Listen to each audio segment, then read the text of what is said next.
PhilHealth is still taking a beating in Congress over alleged massive corruption hounding the agency. This time around, it's the House Committees on Public Accounts and Good Government who decided to suspend the release of PhilHealth's IRM or interim reimbursement mechanism. Ria Fernandez reports to us live from Quezon City to tell us more about this. Ria, what prompted the committees to halt the embattled agency's release of their IRM? Sean, the House Public Accounts and Good Government Committees carried a motion suspending the release of PhilHealth's IRM. This after the lawmakers grilled a PhilHealth official over the use of IRM to non-COVID facilities. The lower house probed into the legality of PhilHealth's use of its interim reimbursement mechanism for cash advances to non-COVID facilities. Cavite 4th District Representative P.D. Barzaga presented a list of dialysis centers that are IRM recipients. One was the Bron Avitum that got 45 million pesos for its 5 branches. House Public Accounts Chairperson Mike Defensor also mentioned about the 1.5 billion peso IRM releases to 51 hospitals with fraud cases. PhilHealth Executive Vice President and CEO Arnel De Jesus explained in the hearing that the IRM is not only meant for COVID-19 treatment. IRM, siya po ay inihanda para sa magiging epekto ng COVID sa kabuuan ng health system.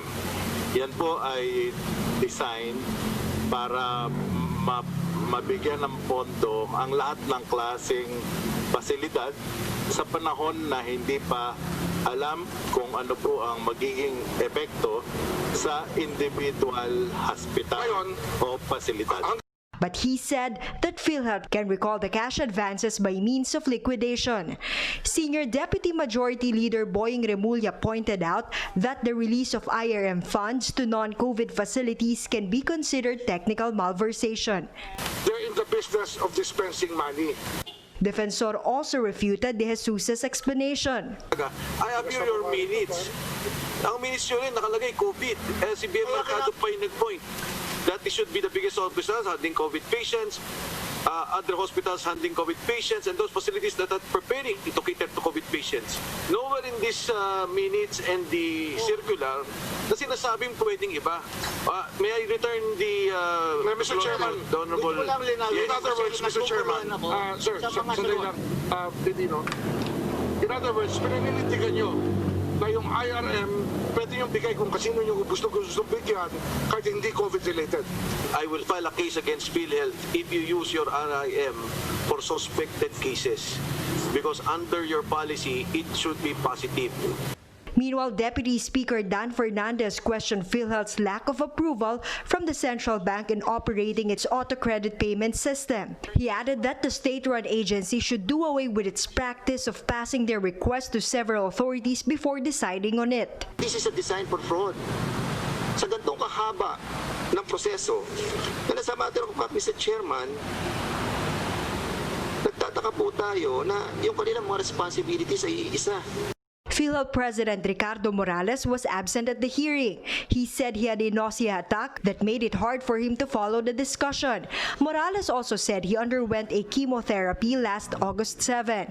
Despite his condition, Morales vowed to cooperate in the investigation.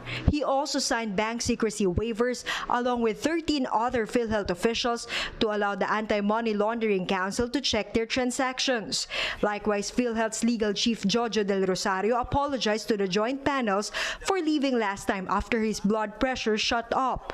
On the same occasion, lawmakers granted his request for an executive session.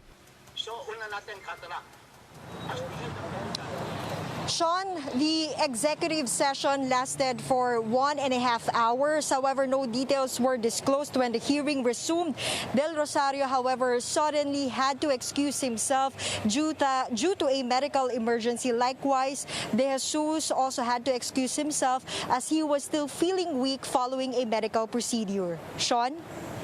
All right, Ria, one question is what will happen now? A lot of medical facilities that are legitimately treating COVID patients are already crying foul over not receiving the payments from PhilHealth, and they're saying this is really tightening their operating expenses and their cash flows.